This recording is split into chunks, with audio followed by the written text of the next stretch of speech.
영혼의 새로운 때, 우리 공동체의 새로운 때도 같이 시작되기를 소원합니다. 자, 예수님이 이 땅에 사시면서 사역하신 걸 뭐라고 하죠? 공생애라고도 합니다. 공생애를 하실 동안 이제 그것들을 적어 놓은 책들이 있어요. 그 무슨 책이죠? 무슨 복음 하는, 네, 그걸 사복음서라고 합니다. 자, 그 사복음서에는 뭐가 있을까요? 우리 진호.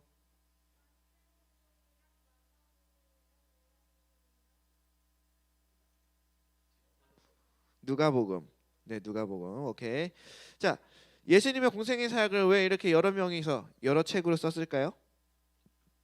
성경에서 제일 중요한 건 예수님에 대해서 제대로 알고 예수님을 만나고 예수님을 제대로 믿는 것입니다. 여러분, 저에 대해서 얘기할 때 제가 어떤 사람인지 알기 위해서는 중환이 얘기만 들으면 네, 잘 모르죠. 중환이 얘기도 듣고 이나 얘기도 듣고 주은이 얘기도 듣고 지호 얘기도 들어야 이제 저 김영중 전도사라고 하는 사람을 복합적으로 알 수 있게 되는 것처럼 그 네 명의 제자의 시선으로 그렇게 예수님을 복합적으로 이해할 수 있게끔 적은 겁니다. 한 사람에 대해서, 한 사람의 삶에 대해서 그렇게 여러 각도로 적은 사람이 예수님밖에 없어요. 성경에서도. 네.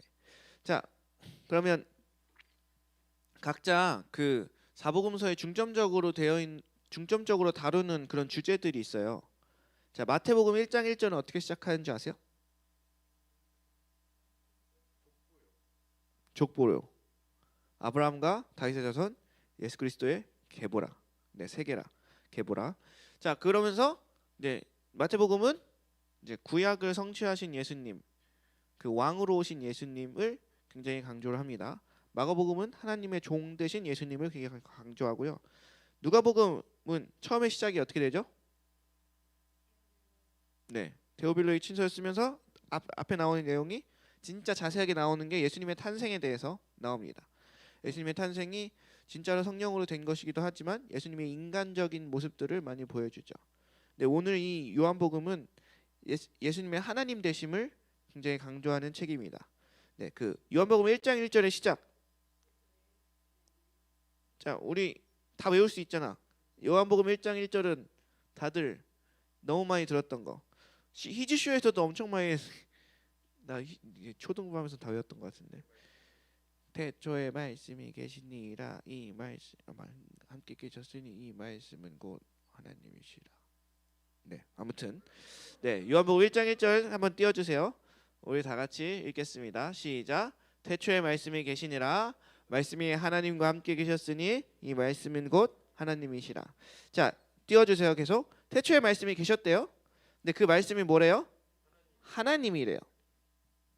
그리고 2절에 가보면 그 말씀은 이제 하나님과 함께 계셨고 3절에 가보면 그 말씀이 이 모든 만물을 창조하셨다라고 나옵니다. 자, 그리고 4절 보면 이런 말이 나옵니다. 4절 요한복음 1장 4절 시작. 그 안에 생명이 있었으니 이 생명은 사람들의 빛이라. 자, 오늘 본문 말씀은요 요한이 한 예수님에 대한 소개입니다. 근데 아직 예수님은 나오지도 않았어요. 1, 2, 3, 4절에. 근데 그걸 정리해 보면 태초에 말씀이라는 게 있었는데 그 말씀 안에 생명이 있고 그 생명은 빛이고. 자, 그럼 말씀은 생명이고 빛이고 맞아요?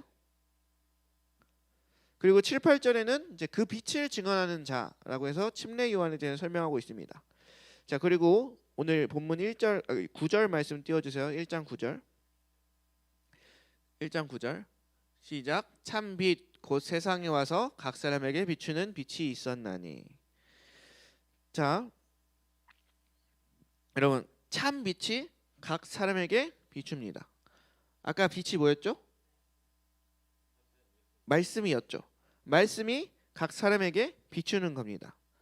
그 빛이 그 말씀이 그 사람에게 각 사람에게 비추어졌을 때 사람마다 반응이 두 가지로 나뉩니다. 우리가 같이 공부하면서도 나눴던 거. 반응이 두 가지로 나뉘는데 어떻게 나뉘나요? 영접하는 자와 영접하지 않는 자로 나뉩니다. 자, 말씀이 각 사람에게 비춰졌을 때 그 말씀 앞에 엎드려지고 그 말씀에 순복하는 사람이 있고요. 그 말씀을 무시하고 거부하는 사람이 있다는 겁니다. 자, 왜 말씀을 거부하고 무시하고 그럴까요? 여러분, 빛 가운데 나오는 걸 왜 싫어하세요? 우리 막 갑자기 불러내면 되게 싫어하잖아. 그치? 집에서 쉬고 있다가 갑자기 내가 주은이 집에 앞에 가가지고 전화해가지고 주은아 빨리 내려와, 3분 안에 내려와, 전도사님이 깜짝 선물이 있어. 그러면 내려오긴 하겠지만 굉장히 짜증을 내면서 오겠죠. 민주도 그럴 거고 이나도 그럴 거고 대체적으로 여성분들은 다 그럴 거고 남자들은 별로 상관이 없어요. 그런 게 그냥 슬리퍼 지지 긁으면서 나오겠지만 네. 자, 왜 그렇게 나오는 걸 싫어해요? 침대에서 나오기 힘든 것, 귀찮은 것도 있겠지만 오면 내 민낯을 다 보여줘야 되잖아. 빛이 비춰지면요, 내 더러운 것, 내 민낯 그런 것들이 다 보여지게 되어 있어요. 내 죄가 드러나게 되는 거예요. 그러니까 빛으로 나오는 걸 싫어하는 겁니다. 그래서 말씀을 거부하고 빛을 거부하는 겁니다. 말씀이 내 안에 비춰지면요, 내 더러운 죄가 보이기 시작해요. 말씀이 내게 비춰지기 시작하면 내가 잘못 살아왔던 그 삶의 모습들을 깨닫기 시작해요. 근데 그걸 직면하고 인정하기에는 이제 자기가 자신이 없으니 무시하거나 외면하거나 회피하게 되는 겁니다. 자, 여기 9절에서 포인트는요, 빛이, 그 참 빛이 각 사람에게 비추는 겁니다. 모든 사람에게 비추는 게 아니고 각 사람에게 비추는 겁니다. 무슨 얘기냐면 예수님이 얘한테 비추는 빛과 예수님이 쟤한테 비추는 빛이 다를 수 있다는 거예요. 각자에게 각자의 소양에 맞는 대로, 각자의 수준에 맞는 대로 말씀하시고 역사하시는 게 우리 하나님이시라는 겁니다. 여러분, 되게 중요한 내용이에요. 진짜 모두에게 보편적으로도 하면서 각자의 그 독특한 면, 독창성 이 부분을 깨트리지 않고 다 각자도 다 인정해 주시는 분, 이게 되게 힘든 거거든요. 여러분, 어떤 반이나 어떤 수업을 진행하거나 해서 교육을 한다고 했을 때 얘는 잘하고 얘는 못하고 쟤는 집중하고 얘는 집중을 못해요. 막 이런 상황 과정에서 이제 선생님의 경우는 어느 한쪽에 집중하게 되어 있어요. 이게 잘 듣는 애들에게 집중한다거나 아니면 잘 안 듣는 애들을 좀 이렇게 다독이느라고 시간을 좀 보낸다거나. 선생님은 인간이라 한계가 있어서 그 수업 안에서 결정을 해야 돼. 내가 누구에게 집중할지. 근데 우리 하나님은 굉장히 능력이 무지무지 뛰어나신 분이셔서 우리 전체로 향한 그 하나님의 뜻을 선포하시면서도 각자를 향한 하나님의 말씀의 비춤이 있다는 거예요. 그래서 우리가 큐티를 해보면 알아요. 같은 본문이에요. 똑같은 내용을 봐요. 근데 각자 받은 은혜가 달라요. 그거는 주님이 각 사람에게 맞는 대로 비춰주시기 때문입니다. 근데 중요한 건 그 비춰짐이 내가 선택하는 게 아니고 그 빛이 나를 선택했다는 거예요. 그 빛이 주도적으로 각 사람에게 빛을 비춘다는 겁니다. 그 말씀이 각 사람의 마음을 울리게 합니다. 내가 아무리 마음이 울리려고 막 애를 쓰는 게 아니고 그 말씀이 내게 와서 내 마음을 울리게 하는 겁니다. 오늘도 역시 우리 각 사람에게 그 참빛인 예수님께서 그 빛을 비추실 거예요. 전사님의 설교를 듣고도 각자의 포인트가 다르고 각자 은혜 받는 포인트가 다르고 이렇다는 것은 여전히 성령님께서 우리 가운데 운행하고 계신다는 증거이기도 합니다. 자, 그러면 여러분은 어떤 반응을 하는 사람이 되겠습니까? 빛 가운데로 나오는 자가 있고요. 그 빛을 거부하며 어두운 데로 가는 자가 있습니다. 여러분들은 어느 쪽으로 가시겠습니까? 주님의 말씀의 빛이 우리에게 비춰올 때 주님의 말씀이 우리의 양심을 깨워버려요. 이제 전혀 예전에는 괜찮았던 그게 이제는 마음에 걸리기 시작해. 예전에는 엄마한테 짜증내도 별 생각 없이 막 짜증내던 게 이제는 헐 이러면 안 되는데 약간 이런 식으로 마음에 걸리기 시작한다는 거죠. 그때 그 말씀을 무시하지 않고 회개함으로 그리고 순종함으로 반응하는 우리 모두가 되기를 소망합니다. 아멘. 아멘 아멘. 자, 각 사람에게 빛이 비춰졌을 때 그 빛 앞에 반응한 자들, 그게 바로 영접한 자들이라고 표현하는 거예요. 영접하여 그 이름을 믿는 자들에게는 하나님의 자녀가 되는 권세를 주셨습니다. 자, 이건 너무나도 잘 알아요. 12절 말씀은. 근데 13절 말씀을 같이 보겠습니다. 1장 13절 말씀. 자, 시작. 이는 혈통으로나 육정으로나 사람의 뜻으로 나지 아니하고 오직 하나님께로부터 난 자들이나. 자, 이렇게 하나님의 자녀가 된 사람들, 참 빛이 각 사람에게 비춰졌을 때 빛 앞에 올바르게 반응하여 빛 가운데로 나온 사람들, 영접하여 예수님을 믿은 사람들, 자, 오직 그 사람들이 하나님께로부터 난 자들이라는 겁니다. 왜요? 우리가 그 빛을 선택한 게 아니고 참 빛, 그 참 빛이라고 하는 그 존재가 임의대로 각 사람에게 비춘 것이기 때문이에요. 이게 뭔가 사람의 어떠함의 영향을 전혀 받지 않은 오직 하나님의 주권이라는 겁니다. 우리가 주의 자녀가 된 것은 우리의 선택이 아니에요. 그러니까 우리가 반응하긴 했어요. 주님의 부르심 앞에, 말씀 앞에 주님의 찾아오신 것 가운데 우리가 반응하긴 했습니다. 우리가 마음의 문을 열어드리긴 했어요.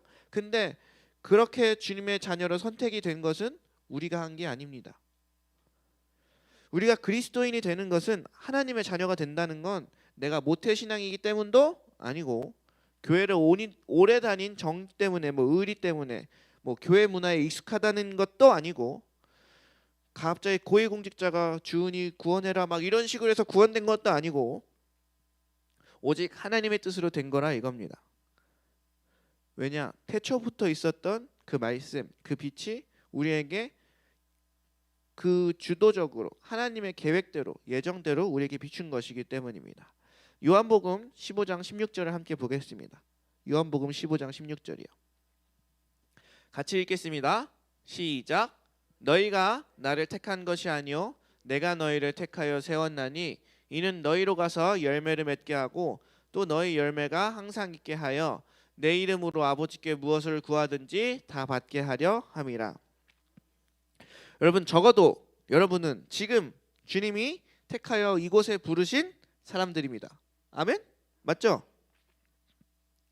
적어도 여러분이 이 자리에 나왔다는 건 그 주님의 부르심에 모든 습관적이든 어떤 거든 그 빛이 비춰졌을 때 반응하여서 이 자리 가운데 나왔다는 거예요.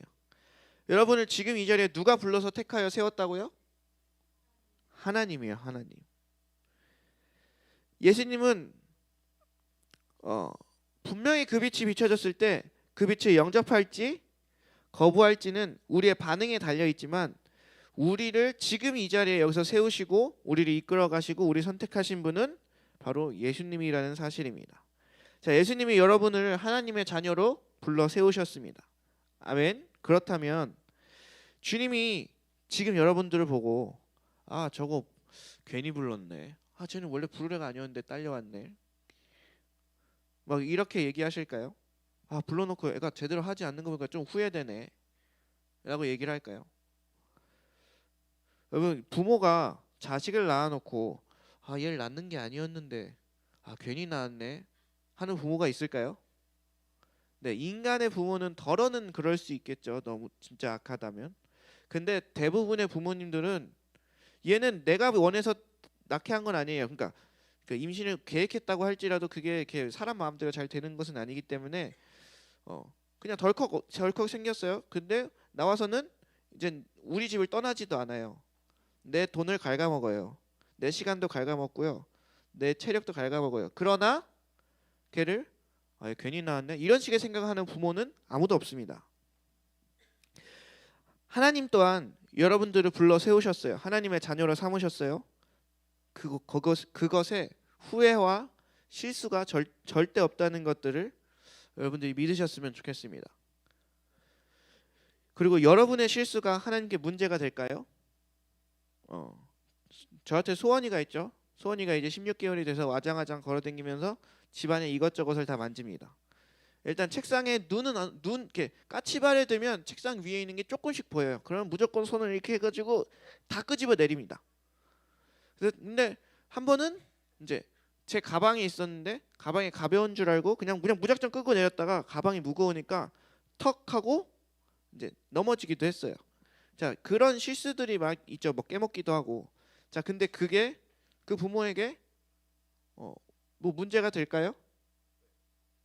문제가 되지 않습니다. 문제가 되지 않아요. 나중에 애를 낳아보면 알아요. 그러니까 애들이 실수했을 때 부모가 진짜 처음 드는 생각이 뭐냐면 그 애들을 걱정하는 거예요. 그 애들의 실수를 나무라는 것보단 그 애들을 걱정하는 게 되고요. 이제 좀 아이들이 장성했는데 아직도 정신을 못 차리고 있을 때는 조금 인간적인 마음에 짜증이 날 땐 있으나 결코 여러분들이 태어난 것 자체를 후회하지는 않습니다. 자, 하나님께는 주님이 여러분들을 자녀로 택했을 때 거기에 후회하심도 없고 그거에 실수도 없고 여러분들이 좀 혼란스러움을 겪는다 하더라도 주님께는 전혀 문제가 되지 않아요. 자, 주님은 우리에게 너희가 세상의 빛이다, 너희가 세상의 소금이다 라고 하셨어요. 그럼 우리가 어떻게 빛의 삶을 살 수 있나요? 여러분, 우리가 교회 다니면서 많이 겪는 이제 어려움들이 뭐예요? 더 착하게 살라, 뭐 더 도덕적으로 살라, 이런 쪽으로 생각하기 때문이죠. 여러분, 우리가 빛의 삶을 어떻게 살 수 있어요? 더 착하게 살면 되나요? 더 도덕적으로 살면 되나요? 그러니까 법을 잘 지키고 살면 되나요? 그럼 그렇게 살지 못하고 있는 우리는 하나님 말씀에 불순종하고 있는 건가요? 여러분, 이렇게 생각하기 시작하면 굉장히 삶이 벅찹니다. 안 그래도 힘든 인생, 이제 주님 믿는 순간 더 빡세지고 더 벅차지는 겁니다. 버거워지는 겁니다. 우리가 빛의 자녀로 빛으로 살아가는 것에 대한 본질은 예수님 빛, 그 생명의 말씀이 우리 가운데 활동하고 있음을 말하는 겁니다. 그러니까 중요한 건 내가 세상의 빛이에요. 예수님이 세상의 빛이라고 했으니까. 근데 중요한 건 내가 빛을 내는 그 빛의 근원, 발광하는 그 근원. 그 발광은 빛을 발하는 걸 말하는 거예요. 발광하는 그 근원이 내가 아니라 빛 대신 예수님이 내 안에 계시기 때문에 우리가 빛이라고 하는 겁니다. 우리의 삶에 우리가 빛이라는 근거가 내 삶의 어떠함을 두고 주님이 얘기하신 게 아니고 빛 대신 예수님이 우리 가운데 있기 때문에 너희는 빛이라고 얘기한 거라고요. 여러분, 지금 중한이가 어떠한 삶을 살았든 만약에 중한이의 아버지가 대통령이라면 얘 그냥 대통령 아들인 거예요. 그런 것처럼 예수님이 우리 가운데 거하시며 우리에게 역사하고 계시기 때문에 우리는 빛의 자녀로 살아가고 있는 겁니다. 더 정확히 얘기하면 우리는 빛의 자녀로 바뀌어 가고 있는 중인 겁니다. 자, 계속해서 예수님에 대해 그 참 빛에 대해서 요한은 이렇게 소개합니다. 요한복음 1장 14절입니다. 말씀이 육신이 되어 우리 가운데 거하심에 우리가 그의 영광을 보니 아버지의 독생자의 영광이요 은혜와 진리가 충만하더라. 제가 이 말씀을 가지고 노래를 만들었거든요. 대학교 때. 그래서 그거를 결단송으로 할까 하다가 그건 이제 그냥 개인적인 그런 걸로 냅두고 그렇게 하진 않았는데, 어찌 됐든 말씀이 육신이 되어 이 땅에 내려왔습니다. 그리고 그 말씀이 영광을 가지고 왔는데 그 영광이 뭐라고 하나요?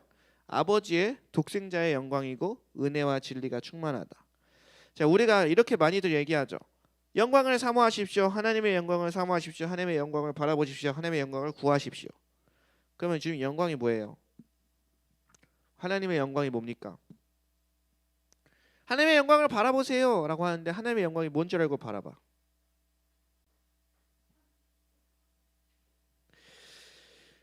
여러분, 근데 오늘 이 구절에서 힌트를 얻자면 은혜와 진리가 충만한 걸 하나님의 아버지의 영광, 독생자의 영광이라고 설명하고 있는 겁니다. 우리 안에 은혜와 진리가 충만하다면 우리는 하나님의 영광 안에서 살고 있는 거라라고 봐도 된다는 거예요. 제자들이 육신된 말씀, 그 예수님을 딱 보니까 영광을 본 거예요. 근데 그게 뭐라요? 은혜와 진리가 충만했다라고 표현한 겁니다. 여러분, 우리가 흔히 말하는 하나님 안에서 영광스러운 삶을 산다 라고 했을 때 그건 뭘 얘기하는 거냐면 그냥 출세한다는 건가요? 유명해진다는 건가요? 그런 게 아니라 은혜와 진리로 충만한 삶을 살아간다 라고 하는 겁니다. 그렇기 때문에 많은 그리스도인들이 누가 알아주지 않아도 인정을 받지 못해도 묵묵히 보이지 않는 한켠에서 선한 일을 하며 세상을 바꿔가며 그렇게 선교를 하며 살아갈 수 있었던 이유는 세상이 말하는 영광과는 비교할 수도 없는 그런 영광스러운 삶, 은혜와 진리가 가득한 하루하루를 보냈기 때문에 많은 그리스도인들은 그렇게 살았습니다. 그들은 세상에 잘 나가진 못했을지라도 하나님 안에서, 하나님의 영광 안에서 그런 삶을 산 겁니다. 여러분도 그러한 삶을 사모하십니까? 네. 우리 안에 예수님이 우리 안에 거하셔서 은혜와 진리가 충만한 삶을 살게 되기를 사모하십니까? 네. 우리 모두가 그렇게 될 줄로 믿습니다. 그리고 그것은 이미 이루어졌습니다. 우리 가운데 계시고 예수님이 계시고 또한 성령님이 그 영광을 위해서 계속해서 일하고 계시기 때문입니다. 자, 요한복음 1장 16절을 같이 읽겠습니다. 시작. 우리가 다 그의 충만한 데서 받으니 은혜 위에 은혜로라. 여러분, 은혜가 충만한 삶 그리고 진리가 충만한 삶을 살고 싶습니까? 그러면 우리는 늘 예수님께 그 은혜를, 그 영광을 받아야 된다고 얘기하고 있습니다. 우리는 빛의 근원이 아니에요. 빛의 근원 대신 예수님이 우리 안에 있고 우리는 그 예수님께 늘 그 빛과 영광과 그 은혜들을 공급받아야 된다는 사실입니다.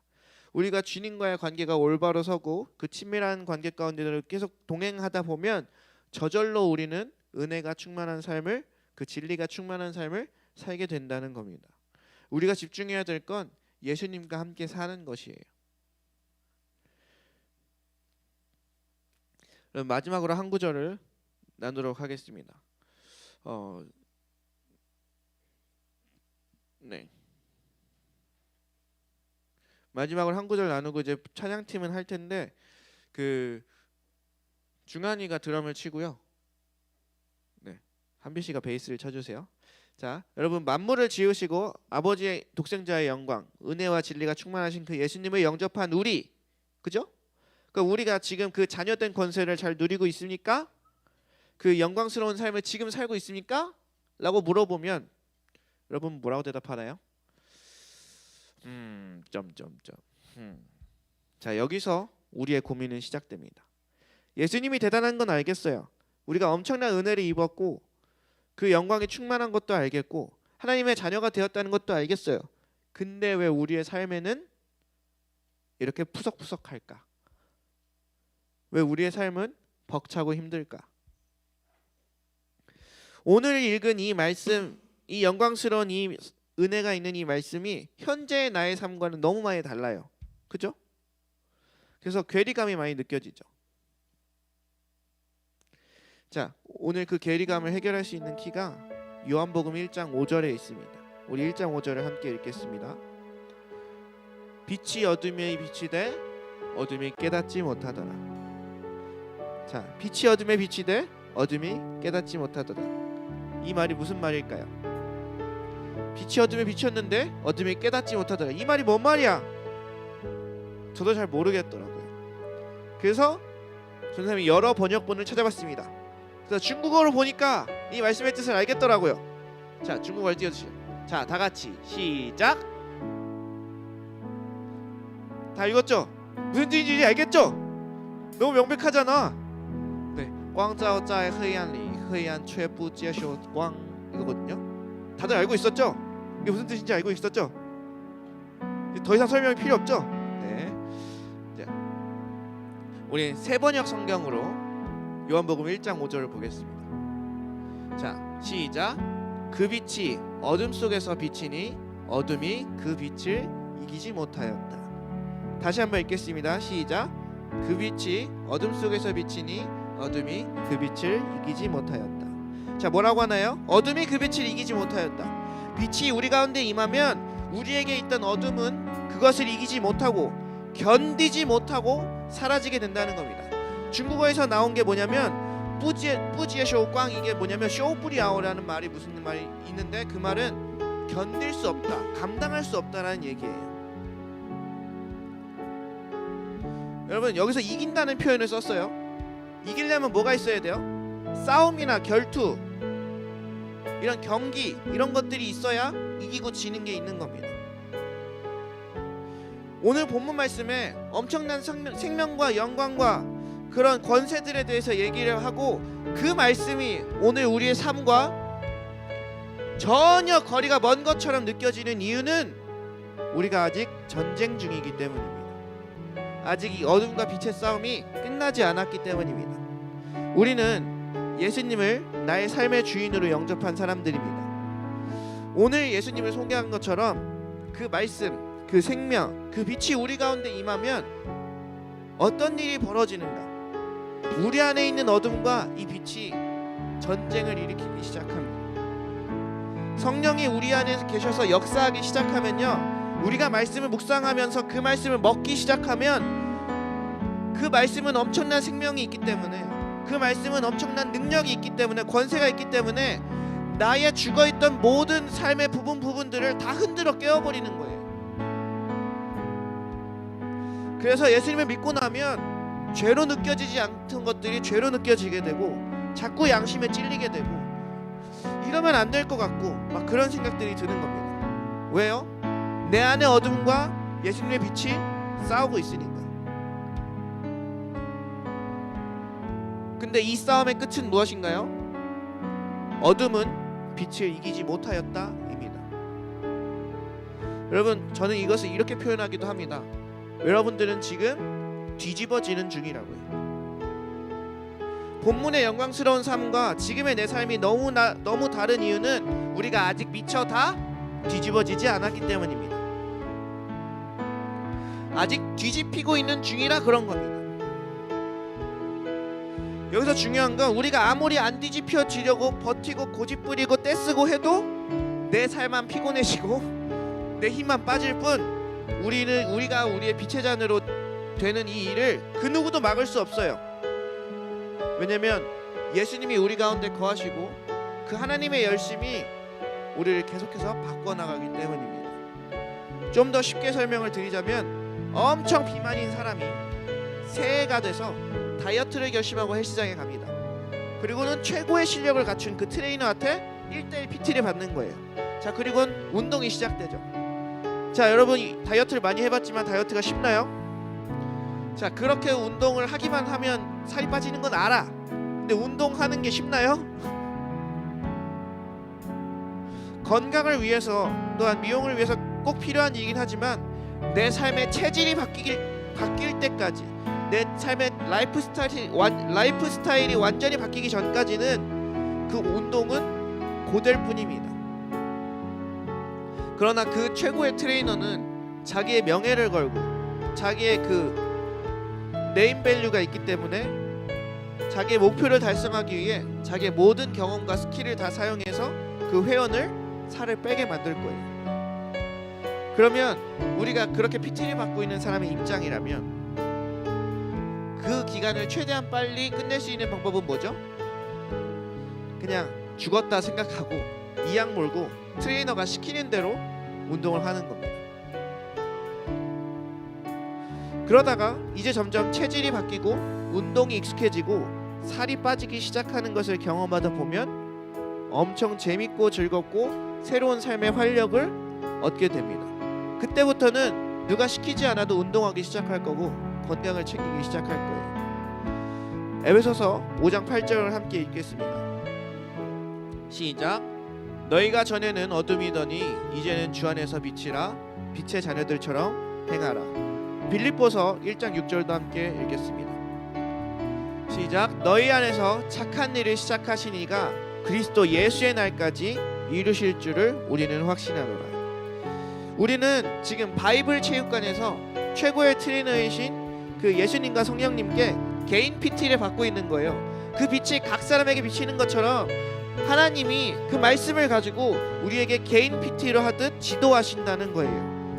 우리의 라이프 스타일이 죄인에서 하나님의 자녀의 삶으로 바뀔 때까지 여러분들은 그냥 순종하시면 됩니다. 내 생각, 내 고집, 내 편견, 이런 것들 다 내려놓고 말씀이 시키는 대로 성령이 시키는 대로 행하십시오.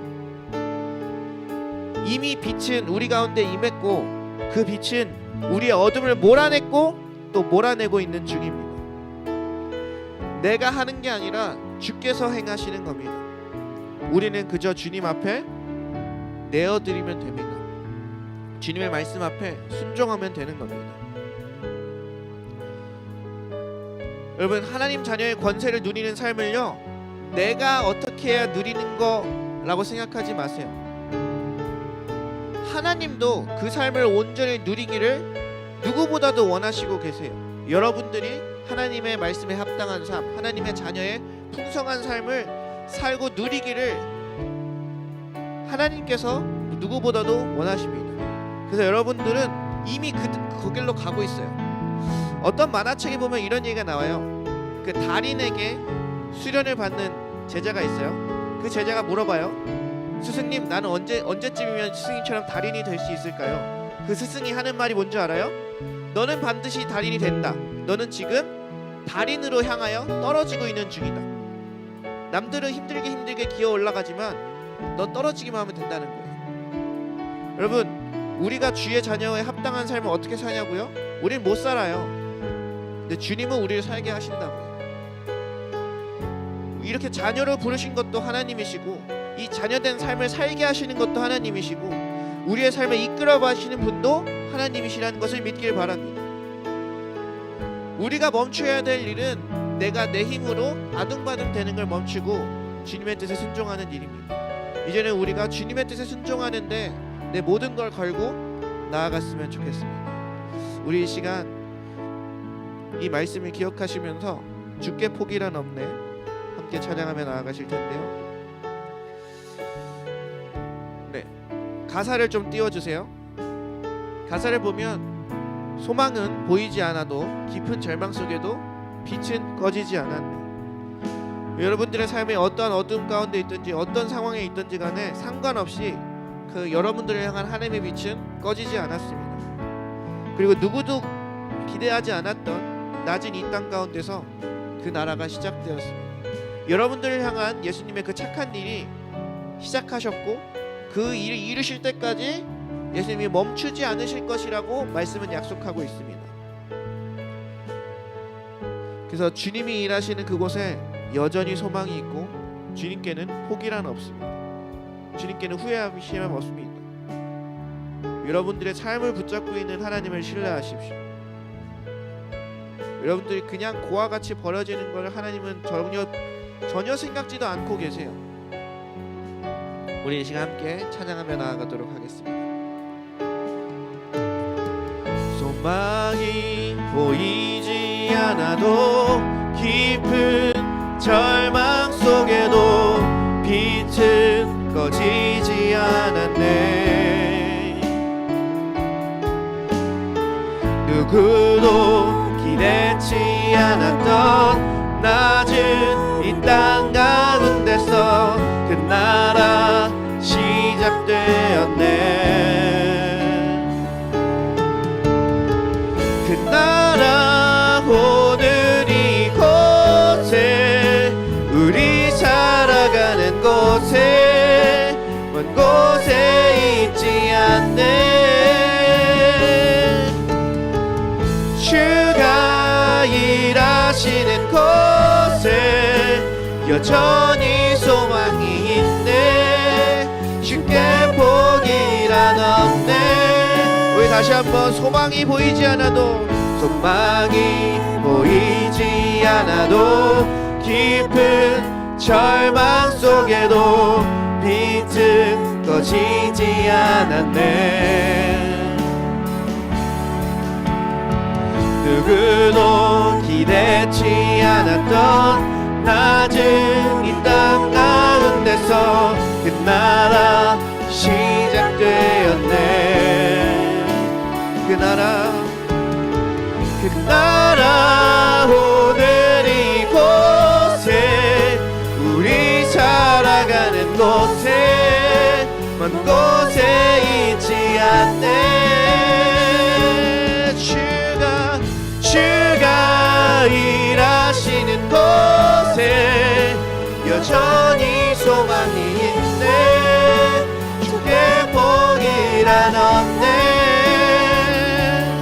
우리 이 시간 같이 기도하겠습니다. 여러분, 예수님께 소망을 두십시오. 우리의 삶이 어렵고 힘들더라도 주님은 우리를 붙잡고 계십니다. 오히려 예수님을 믿고 나서 우리가 혼란이 더 가중된 이유, 우리가 예수를 믿고 나서 더 많은 어려움이 찾아온 이유는 지금 주님이 우리를 바꾸고 계시기 때문입니다. 지금 주님이 우리를 만들어가고 계시기 때문입니다. 여러분들은 만들어지게 될 것입니다.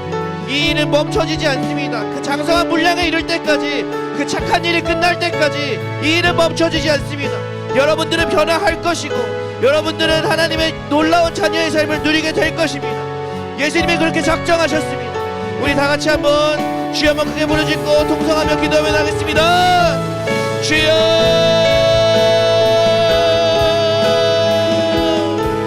오직 하나님의 역사 가운데 우리가 있는 줄 믿습니다.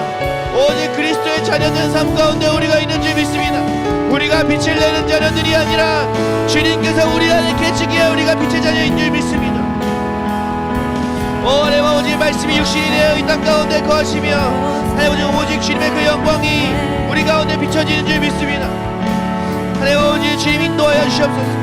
이는 혈통으로나 육정으로나 사람의 뜻으로 나지 아니하고 오직 하나님께로부터 난 자들이라. 우리가 하나님의 세우신 하나님의 백성인 줄 믿습니다. 내가 주님을 믿는 것 같이 보여도 주님이 나를 세우셔서 주님의 자녀 삼으신 것을 믿습니다. 그리고 그 주님의 선택하심은 후회도 없으시고 실수도 없으시고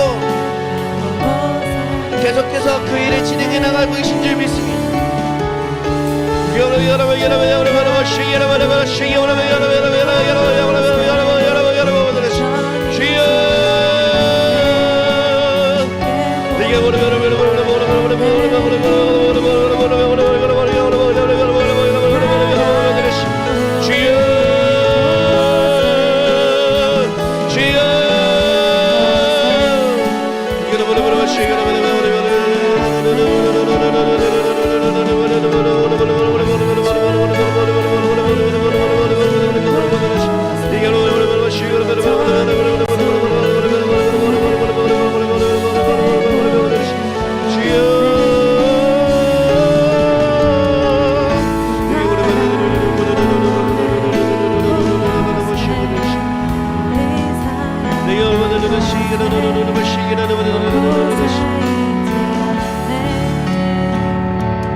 여러분이 생각하는 것보다 우리 하나님은 여러분들을 더욱더 사랑하시고, 여러분들이 생각하는 것보다 하나님은 여러분을 더 긍정적으로 바라보고 계시고, 여러분이 생각하는 여러분보다 하나님은 여러분들을 향해 더 많은 일들을 행하고 계십니다. 우리가 이 시간 다시 한번 기도할 때는 그 주님 앞에 우리를 내어드리는 기도를 드렸으면 좋겠습니다.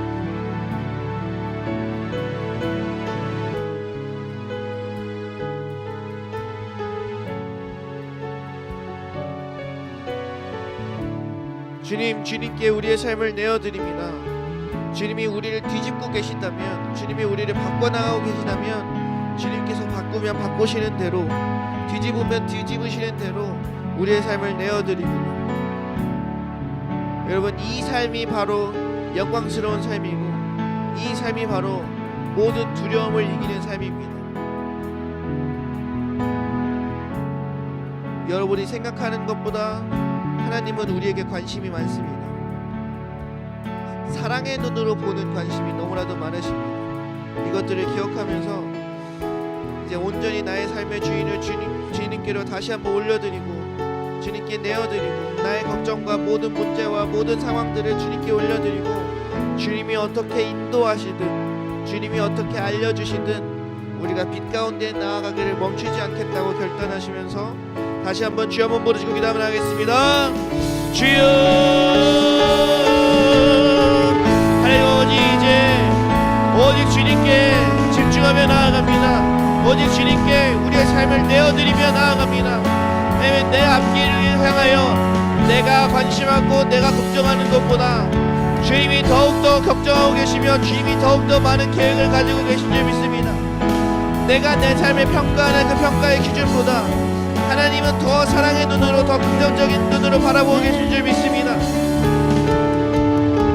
이제는 주님께 내 삶을 내어드립니다. 주님께서 내 삶을 뒤집고 계시다면 주님 뒤집으시옵소서. 내가 이 삶을 주님께 내어드립니다.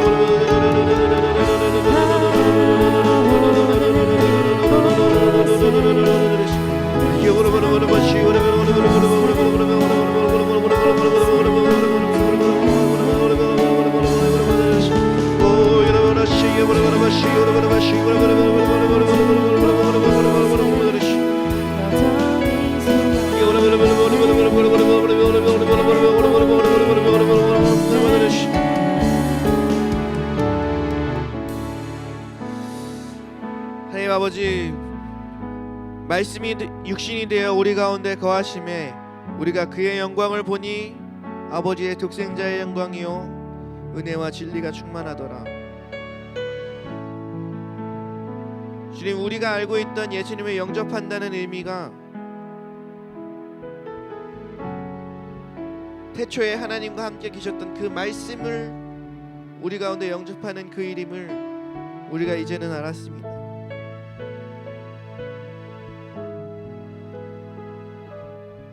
아버지의 독생자의 영광이 가득하신, 은혜와 진리가 충만하신 그 예수님이 지금 내 안에 계셔 역사하고 계시오니 우리도 주의 날에 주님의 일이 다 열매 맺을 그날에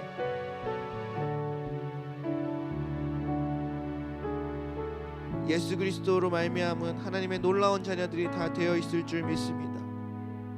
지금은 훈련 중이라, 지금은 아직 바뀌어가는 중이라 이런저런 혼란스러움과 어려움과 아픔들이 있지만 우리를 향하여 착한 일을 시작하신 그가 그 일을 마치기까지